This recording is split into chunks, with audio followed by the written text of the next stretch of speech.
Hello everybody, welcome to another video and welcome to a full-blown review on the HDC, not HTC, HDC One HX9299A I believe the model is, and yeah, I'm basically sort of going away from those sort of reviews, quote-unquote, that these sort of sites, these Chinese wholesale sites put up to try and convince you to buy a phone. I'm going to give you the honest truth from someone who bought this phone firsthand. And I'm going to try and be as honest as possible, weigh up the pros and the cons, go through build quality, battery life, camera, all stuff like that, and yeah. So I hope this helps you, and well, let's get straight into it. First thing to tick off is design. Well, straight up, do you like the design of the HTC One? If you do, then you're going to like the design of this phone. It looks nigh on identical, well, front-wise anyway, to the HTC One. You've got the sort of little grilled holes. I apologise to the camera, guys. It's not autofocus, so I can't zoom in and stuff. It's an absolute piece of shit, but that's what life is. I would usually use the camera of this phone to shoot videos, but that's kind of impossible. So yeah, bear with me a little bit. It's got the little drilled holes at the bottom and the top, like the HTC One. The top one acts as a speaker. This is only mono audio. It's not stereo speakers, which is slightly disappointing. One of the best features of the HTC One is the awesome speakers. The bottom one, I believe, is a microphone. Although, don't quote me on that. I'm not 100% sure. It could be there just for show. But the top one is definitely a speaker. So I got a slightly better shot there. Next to the speaker, to the right of it, we've got the camera, the front-facing camera. I believe it's a 2 megapixel, although it's an absolute piece of crap, and it's just absolutely woeful. I would not recommend using it at all unless you absolutely have to. But yeah, again, bear in mind this phone is extremely cheap. Flip side of that front little panel there, we've got two sensors. I believe one's a proximity sensor and one's the ambient light sensor. Both of those do work, and well, that's pretty much all you can say about that. In terms of ports, on the bottom, you've just got your mini. That's not mini. That's micro. I always get mixed up. Micro USB, and maybe that is the mic. Maybe that's the mic, and the front piece on the bottom is just for show. I'm not 100% sure. More than likely that's the microphone, but again, just don't quote me on that. On the right hand side then, we've got nothing until you get to the top, and there you've got your sort of brushed aluminium look volume rocker. Feels really nice, and it's nicely placed considering the size of the phone, similar to the Galaxy Nexus and pretty much every Samsung phone around, where they usually have the rocker on the side and the lock button. On the top you see you've got your 3.5mm headphone jack, and your power on and off switch. The headphone jack works really well. I've had Chinese products before, Chinese electronics like a tablet, and basically they really skimped out on the headphone jack, and you'd constantly get a sort of crackle noise in the background. This works really well. Plug them in, and well, yeah, sound out of this is pretty awesome. I'm going to go on to sound in a minute, but again, it works, and it works well. On the back then, this is all plastic, guys. It's not aluminium, but it does feel really nice in the hands, and it feels rock solid. Honestly, I'm gonna stick my leg out here and say it feels nicer than the Samsung Galaxy S3 or S4 or whatever. It doesn't have the sort of really glossy sort of feel, so it feels a lot nicer in the hands. None of the plastic flexes. It's really rock solid and stuck on there really nicely. And it does feel really nice in the hand, especially for a plastic phone. It feels, I'm gonna say it feels premium, which is certainly quite an outlandish sort of statement on a phone that you can pick up for under £200. But anyway, on the back you've got your 8 megapixel shooter, autofocus, HDR, shoots 1080p video, and you've got your little flash next to it. It works really well. I'm going to show you sample video and photos in a minute. But yeah, it's a really nice camera. Especially again for the price you're paying for these, it's a really nice camera. You've got the HDC logo there, and some sort of funky little pattern on the bottom. So design-wise, in comparison to the HTC One, it's really spot on as a clone. It really does look the part. With a case on, people can't tell whether it's a HTC One or a clone. And it just feels really nice in the hand. Again, especially for a device that costs this much money. feel and build quality has just been one of my absolute favourite parts of the phone. Another favourite part of the phone is the screen. It's a 1280 by 720p HD display, 4.7 inches, and it's IPS, so you can view it really well. This camera isn't going to figure that very well because it's an absolute piece of crap, but pretty much any angle you view it from, it looks really, really spot on. Colours are really, really nice, and it's just a standard sort of LCD. It's not AMOLED or something. I actually prefer that. I did have a Samsung Galaxy Nexus with an AMOLED screen, and you had to turn the brightness all the way up to get rid of this sort of weird sort of checkered pattern that was going on. I'm really not a huge fan of AMOLED screens, and it's just crisp, concise, and really, really clear. I can show you a really, really close-up of one of these icons, but I need to stop the video because it won't autofocus. So the lens on this camera doesn't allow me to go any closer than where it's at now, but you can see it's really, really, really crisp. I'm not 100% sure on the PPI. I believe it's somewhere around 250, 270, which is really, really decent. Again, especially considering the price you're paying for these. I'm not 100% sure what the Retina display's PPI is, somewhere in the 300s, but it really does look nice, and unless you're really looking closely, you can't discern the pixels from each other, which is what you want out of a screen, regardless of the price of the phone. So I've just realised that I've been rambling on about the screen and the ports and stuff for about 5 minutes, and I haven't told you the specs of the phone yet. So here they are. It's a quad-core 1.2 GHz MTK6589 chip. It's an absolute screamer. This handles absolutely anything I throw at it. It's got a gig of RAM, 16 gig of ROM. It has a micro SD card in the back. The back is removable. It's just really on there nice and tightly.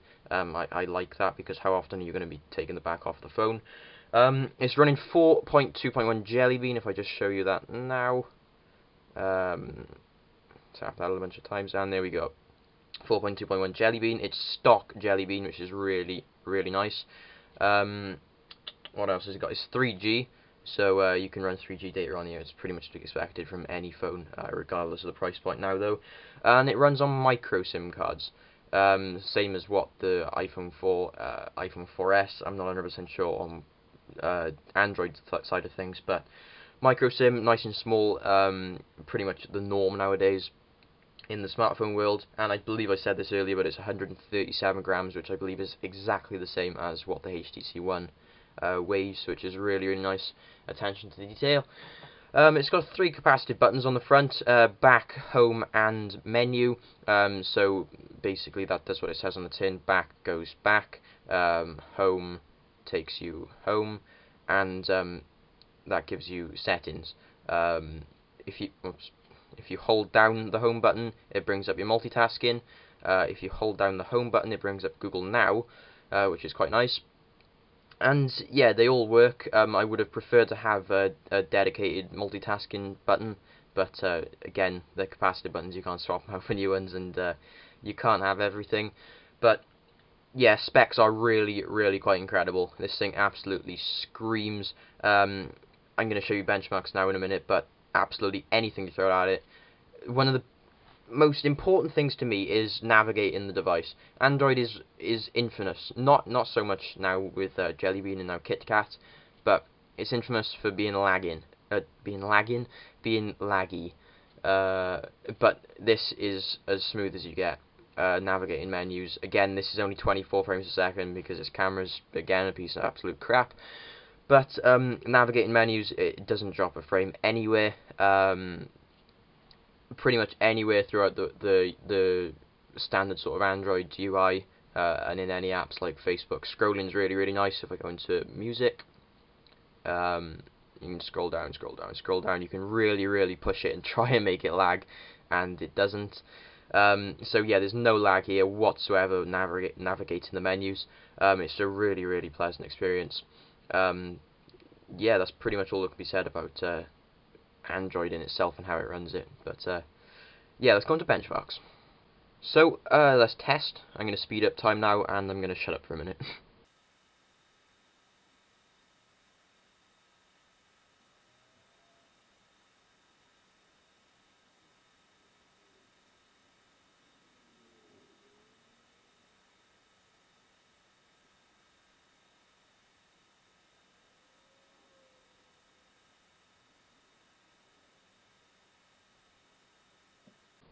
Okay, so it's just finished doing the benchmark. My arm is absolutely killing me now. That took longer than expected. And let me just move it across, and there we go. 13,306. That is an absolutely killer score. I'm going to save the price I paid for this till the end of the review, but that is an absolutely killer price for a phone that costs this much money. I mean, it's not going to compare to the HTC One. Obviously, HTC One is a much more expensive phone, but it pretty much is on par with the HTC One X, which is pretty damn awesome for a device that retails at about £200 or less. So now into quadrants. I want to show you everyone as it's sort of going across. I'm trying to find it. There we go. So you can't accuse me of sticking a fake one on, even though there's no real point in doing that. But again, I'm going to shut up and wait for this to finish.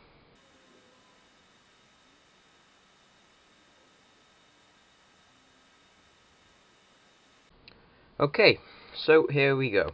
Again, there's no autofocus here, but the third bar is that one there. So you can see the top one is HTC One X. Blue is CPU, I believe. Yep, memory is red. So the only thing it really falls down on is CPU, but it's not like this. The CPU is a slouch. It really does handle everything you throw at it. Pretty much everything other than that is on par with the HTC One X. So in terms of games, this is GTA 3. This is on max settings. Everything's on 100% resolution, brightness, draw distance, textures, everything. And I've just killed myself by accident. You can sort of get a feeling for the speaker. It's pretty decent. It's really, really loud. It's not the best quality in the world, but it does get the job done. And loading screens. But max settings, sorry, out of frame there a little bit. It runs it absolutely brilliantly. I just wanted to show you how games run it. It runs it smoothly. It doesn't really even drop a frame even on full settings. This is Subway Surfers. Go away adverts.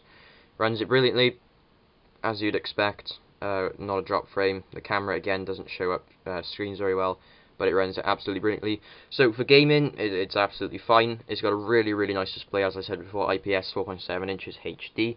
So it really does play any game absolutely fine, and it runs it at a really, really nice speed. That's thanks to the pretty speedy chip that's inside this. In terms of battery life, it's surprisingly good. I believe there's an 1800 mAh battery in here, although don't quote me on that, it may be 1600, but it's definitely not huge. And considering it's running a quad-core chip with a gig of RAM, Jellybean, not even KitKat with the sort of battery optimizations and stuff, it's really surprising that this gets through a day of use with a considerable amount of battery life left. My daily usage sort of ranges like maybe 3-4 hours of playing music, half an hour of texting, maybe quarter of an hour, half an hour on the phone, a couple of hours of watching video, a few minutes of cameras, and then checking mail, web surfing, stuff like that. So I'm a pretty heavy user of my phone. I take it everywhere, every single day, and pretty much when I'm not at home, sat at the desk, I use my phone for pretty much everything. And it gets through a day of use with a good 20-30% battery life left, which is really, really surprising. It charges really, really quickly because the battery isn't that big. And I don't know what sort of wizardry went into the battery in this, but it's really, really surprisingly good. So this is a test of the HDC One's rear-facing camera shooting video. We're indoors at the moment. The light is pretty crap. It's a pretty crap day in general. But as you can see, like going into the kitchen now, you get a lot more light through the window and it looks a lot better. Colours are pretty decent. In general, really, I've been generally impressed with the video quality, whether you're inside or outside. If we just pop outside for a minute, you can see it takes pretty decent video. Again, you've got to bear in mind this is a seriously budget phone, so it's not going to rival something like a Lumia 1020 or an iPhone 5S, but it's pretty incredible. These clone phones usually skimp on the cameras, but yeah, this is pretty decent.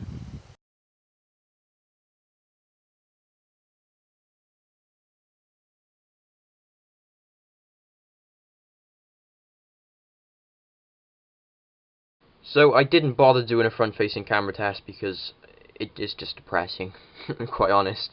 It's a really bad camera. It doesn't have autofocus. Colors are decent. Terrible sort of movement shake. I don't know what the hell is going on, but it sort of wobbles. If you get me, it's just a terrible camera. Don't really bother with a front-facing camera unless you really have to talk to someone over Skype or video call or something. It does the job, but just make sure you've got a lot of light around you and you're not going to be moving that much. So yeah, cons. What can I say about cons? There isn't many really, guys. They're really, I'm struggling to find faults with this phone. What usually you'd expect if you're going to buy something cheap from China, you'd expect there to be a few little quirks. For example, with my Pipo tablet I got last year sometime, the headphone jack crackled and the screen creaked. There's not a single creak or movement in any of these little parts here. Nothing at all. The back is absolutely rock solid. By the way, I may as well tell you now. The way to get into the back is you pull the SIM card's slot out, and you just basically pry around the edges, and then it'll just pop off. It's relatively easy. But it's easy, but not sort of as easy as sticking your thumb under a little tab and pulling it off, which I like personally, and I think more manufacturers should introduce that sort of style of working. But I really am struggling to find a fault with this phone. I love the screen. I really am surprised by how good the camera is, considering the price of the phone. I'm really chuffed by the speed. The only thing I can really sort of hit it for is sometimes when you're plugged into the charger, not the normal charger, but a computer, and as you're transferring files across, the phone can freeze completely, but all you have to do then is lock it and unlock it, and then it'll be fine. That's the only sort of thing I've really come across. I really am struggling. I guess if you're going to go for the HTC thing, it would have been nice to have some sort of HTC widget. This is a widget I downloaded off the Play Store. Like something like Blink Feed would have been nice, but they're all sort of gimmicks at the end of the day. This does it. It's very similar to the HTC One Google Play Edition. That's what you're going to have to stack it up against. Run stock Android, which is really nice. No skins, no slowdowns, no weird, funky little sort of apps, installed Chinese apps that aren't in your language. It's all there. It's all ready for you to just get stuck in, and I really like that. Another thing, this is rooted. They root this in the factory view. It's completely rooted. I'm not 100% sure if I have root checker installed. Nope. But it's rooted. They root it out of the factory view, send it to you rooted, which is really nice. Little things like that I just absolutely love. And yeah, again, I cannot think of one thing to knock this phone. Apart from that little quirk with when you plug into the computer and transferring files across. The microphone is good. People sound good on the other end when you're in a phone call. Screen's amazing. It's quick. It's got 3G. It's nice and heavy, but not too heavy. It weighs your hand down. Camera's good. Front-facing camera, I've just said that, it is a bit crap. Design is really nice. Even though it's plastic, it feels rock solid. It does have a micro SD card slot as well, so you can upgrade it to 64 gigs of storage if you do run out. It's just an absolutely awesome phone, guys. And you can pick these up for 150 quid if you're lucky. I got mine for £120, brand spanking new. And considering I sold my 3-year-old iPhone 4 for £150, I am just shocked that you can basically part X an iPhone 4, a 3-year-old phone, for a brand spanking new knockoff that really just does everything I chuck at it, and then have spare cash left over. It's just absolutely amazing. I would recommend this phone beyond anything. It's incredible. It's really nice. If you love the HTC One but you don't have £600-700 knocking around, and you want an unlocked phone that runs stock Android, that's already rooted, that runs every single app you can possibly imagine, go with this.